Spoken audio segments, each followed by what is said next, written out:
नमस्कार, मैं शारदा पांडे आसान ज़िंदगी किसी एपिसोड में आपको स्वागत करती हूँ। जैसा कि नवरात्रि पर्व आने वाला है, शरद नवरात्रि, क्वार की नवरात्रि आने वाली है। हमारे जितने भी व्यूअर हैं, जितने हमारे सब्सक्राइबर हैं, उन सबको हम नई नई जानकारियाँ देते रहते हैं। तो आपको मैं बताऊँगी कि इस बार शरद नवरात्रि कितने दिनों की है, क्या क्या विशेषता है। तो सबसे पहले इस बार शरद नवरात्रि 15 अक्टूबर 2023 दिन रविवार से शुरू होके 23 अक्टूबर दिन सोमवार को समापन हो जाएगा। यानी कि जो 9 दिन का व्रत करेंगे वो 9 दिन का, यानी वो 23 तारीख को भी व्रत करेंगे। भले ही ज्वार जो जवारा लगाया जाएगा उसका विसर्जन भी 23 तारीख को सोमवार को होगा। फिर 9 दिन के व्रत करने वाले 24 तारीख को ही दशमी को पारण करेंगे। तो मैं आपको बता रही हूँ कि इस बार देवी दुर्गा हिमालय से धराधाम पर हाथी के वाहन पर आने वाली हैं।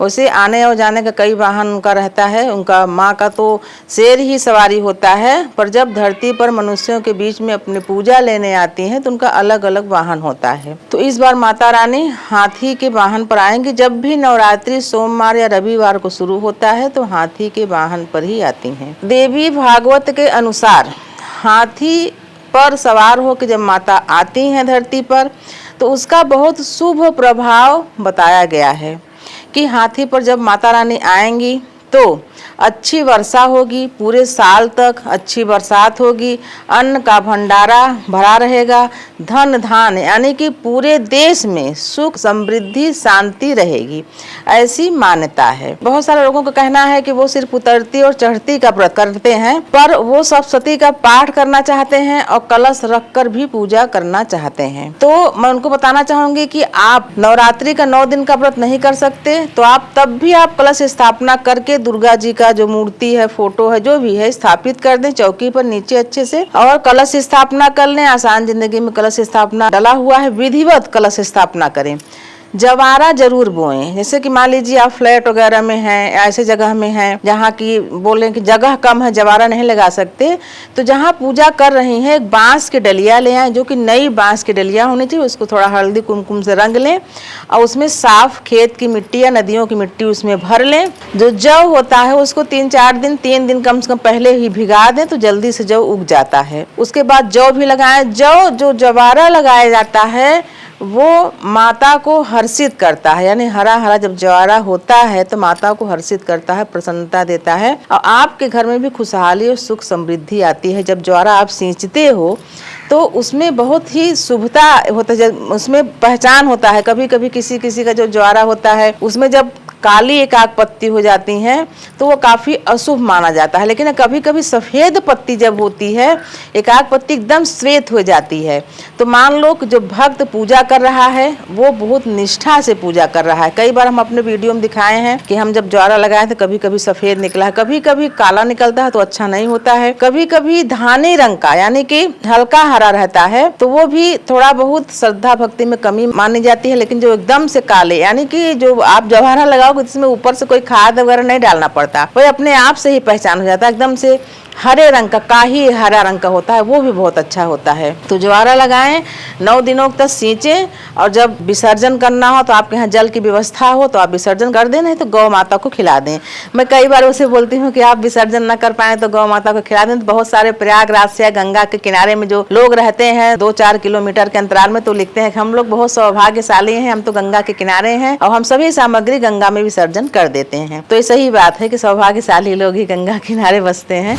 नवरात्रि जैसे मान लीजिए आप नहा लिए, नहाने के बाद सप्तशती का पाठ करना है, कर लो, पूजा कर लो। मान लो आप सुबह नहीं कर पाते पाठ तो आप शाम को भी, ऐसे 13 अध्याय है तो शाम को भी एक अध्याय करके, कभी कभी छोटा अध्याय तो 2 अध्याय करके पूरा कर सकते हैं। तो मैं आपको अब बता रही हूँ मुहूर्त, जो घट स्थापना का मुहूर्त है वो मैं आपको बताने जा रही हूँ।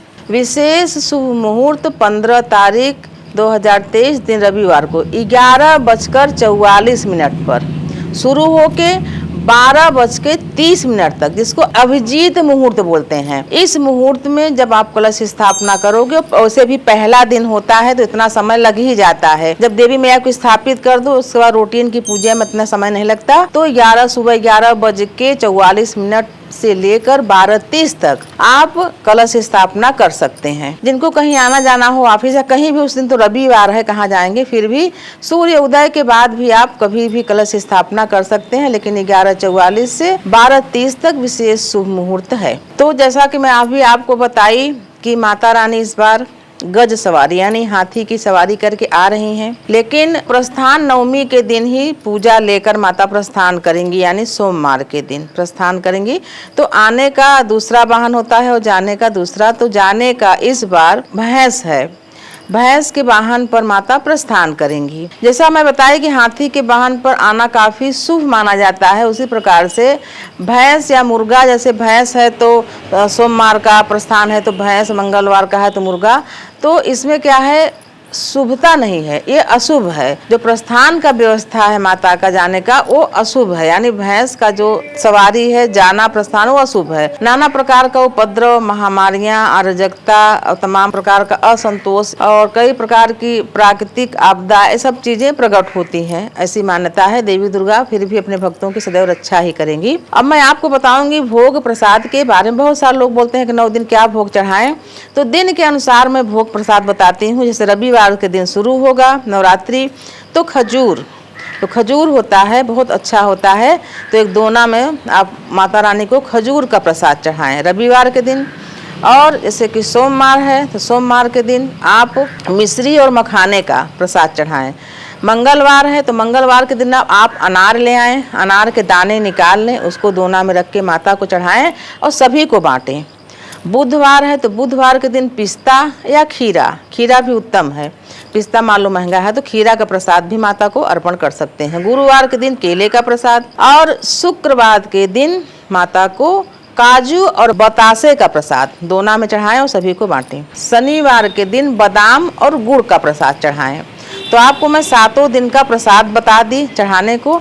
अगर ऐसी व्यवस्था हो तो आप चढ़ा सकते हैं, नहीं तो आप प्रतिदिन मिश्री ले लें और थोड़ा सा पंचमेवा ले लें, रोज उसी का प्रसाद चढ़ा सकते हैं। लेकिन अगर ऐसी व्यवस्था हो तो ऐसा भी प्रसाद चढ़ा सकते हैं।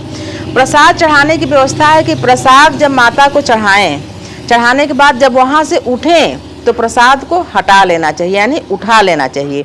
और एक छोटी कटोरी में पूरा प्रसाद न उठाएं, एक छोटी कटोरी में माता के सामने भी थोड़ा सा प्रसाद रखें, बाकी सभी प्रसाद ले आएं, सबको बांटें और खुद खा लें। और जो चढ़ाया हुआ प्रसाद है वो सुबह खाना वगैरह में गाय को दे दें। दिन के अनुसार आप वस्त्र भी पहने, जैसे कि बहुत सारे मंदिरों में दिन के अनुसार माता को परिधान पहनाया जाता है। तो आपको भी बताऊंगी कि माता के अनुसार आप भी, यानी जो उनके भक्त हैं वो भी वैसे ही परिधान पहन सकते हैं। वैसे तो माता रानी को लाल चुनरिया बहुत ही प्रिय है, पसंद है, पर बहुत भक्त लोग दिन के अनुसार भी उनको वस्त्र धारण कराते हैं।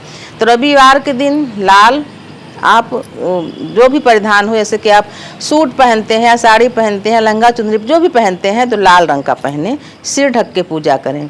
उसी प्रकार से सोमवार के दिन क्रीम कलर का, मंगलवार के दिन फिर लाल कलर का, बुधवार के दिन हरे कलर का, गुरुवार के दिन पीली साड़ी या सूट पहने, शुक्रवार के दिन गुलाबी पहने और शनिवार के दिन हल्का नीला पहने। तो ऐसा नहीं कि आप ये सभी चीजें नया रहे, हाँ, लेकिन शुद्ध होना चाहिए। धुला हुआ कपड़ा, पहले का भी पहना हुआ कपड़ा है तो ठीक है, धुला हुआ कपड़ा होना चाहिए। तो दिन के अनुसार आप परिधान भी पहन सकते हैं। फिर बताऊंगी अब पूजा के लिए। नहाने के बाद एक आसन रखें और आसन पर 3 बार कुश घास से शुद्धिकरण करें, यानी जल छिड़कें, फिर आसन पर खुद बैठें। अपने ऊपर भी 3 बार जल छिड़कें, क्योंकि बहुत सारी माताएं बहनें पूछती हैं, कहती हैं क्या हम रोज बाल धो के पूजा करें? तो ऐसा नहीं होता है। माताएं बहनें रोज बाल नहीं धोती हैं, वो अपने ऊपर कुश घास से 3 बार जल छिड़क के पूजा कर सकती हैं। और जो पुरुष लोग रोज बाल धोते भी हैं वो भी आसन शुद्धि के बाद खुद के ऊपर 3 बार जल छिड़क करके शुद्धिकरण करते हैं और 3 बार आचमन भी करते हैं। उसके बाद ही पूजा शुरू करें। ये नहीं कि सीधे नहा के आए पूजा करने लगे, ये पूजा की विधि है। 3 बार हथेलियों में जल लें, पिए, फिर शुद्धिकरण करें। हथेली में नहीं तो आप छोटी सी कटोरी में भी जल लेकर 3 बार पी सकते हैं, वो भी आचमन माना जाता है। और जितने लोग पूजा करते हो, पुरुष हो या महिला हो, तो बिना तिलक के पूजा न करें। यानी कि पुरुष हैं तो वो रोरी का, महिलाएं हैं तो कुमकुम का, या कुंवारी लड़कियां हैं तो कुमकुम का तिलक लगाकर ही पूजा करें। अगर सुहागन महिलाएं हैं या कुंवारी महिलाएं हैं, कुंवारी जो लड़कियां हैं, तो हाथ में कांच की चूड़ियां जरूर होना चाहिए पूजा के समय, किसी भी कलर की हो, लाल कलर की विशेष होती है, तो सुहागन भी लाल कलर की चूड़ी पहने रहें। और जो कुंवारी कन्याएं हैं वो कंगन ही सही एक एक ठो डाले रहें हाथ में, फिर हाथ डंडा के जैसे लेकर माता रानी के सामने जाकर पूजा नहीं करना चाहिए। हाथों में चूड़ियां जरूर पहने रहें। और जो पुरुष भाई हैं वो अपने दाहिने हाथ में कलावा बांध कर ही पूजा करें। ये नियम है कि शुरू के जब पंडित जी आते हैं तो शुरू के दिनों में ही रक्षा सूत्र हाथों में बांध देते हैं, तो रक्षा सूत्र बांध के पूजा करें। फिर मैं आपको बताऊंगी कि अष्टमी या नवमी पर जब भी आप चाहें हवन जरूर करें, क्योंकि जो नकारात्मक शक्तियां घर में प्रवेश कर जाती हैं, किसी भी कारण आने जाने में कहीं भी कुछ भी घर में प्रवेश करी रहती हैं, घर में अशांति और घर में तमाम लड़ाई झगड़ा सब चीजें होती हैं, तो हवन जब आप करते हो तो हवन का जो धुआं होता है और जो हवन के समय मंत्रोच्चारण होता है उसके कारण सभी अदृश्य और अनिष्ट शक्तियां घर से बाहर हो लेती हैं। जैसे मान लीजिए जिस पात्र में आप हवन कर रहे हो बड़ा है, तो एक छोटी सी मिट्टी की गोरसी रहती है, गांव में बोलते हैं गोरसी, गोरसी या कोई भी और तांबे का छोटा सा पात्र ले लें या मिट्टी का जो कसोरा है वो ले लें, उसमें थोड़ा सा अलग से हवन करें और हवन को पूरे घर में ऊपर नीचे हर कमरे में हवन का जो धुआं होता है वो आप दिखाएं। जैसे मान लीजिए पति पत्नी से लड़ाई झगड़ा है, भाई बहनों में लड़ाई झगड़ा है, जिससे भी घर में अशांति है, लड़ाई झगड़ा है, मनमुटाव है, तो ये सब चीजें अनिष्ट और अदृश्य जो शक्तियाँ प्रवेश कर जाती हैं घर में उन्हीं के कारण होता है। और हवन वगैरह यज्ञ वगैरह इसीलिए होता है कि सब अनिष्ट शक्तियाँ भाग जाती हैं। बहुत सारे सूक्ष्म जो जीवाणु होते हैं जो लोगों को बीमारियाँ देते हैं वो भी घर से बाहर हो जाते हैं। तो घर में हवन जरूर करें नवरात्रि में। मैं तो कभी कभी बोलती हूँ कि ऐसे आप पूर्णिमा का पूजा करते कुछ भी, तो इसे एक महीना के अंतराल में 15 दिन के अंतराल में हवन करना ही चाहिए। फिर आता है कन्या पूजा की बात, तो आप लोग बोलते हैं कन्याएं नहीं मिलती हैं, जिनको मिले फिर लोग अच्छे अष्टमी पर कन्या खिलाते हैं, तो बहुत सारी कन्याएं अष्टमी पर नहीं मिल पाती हैं।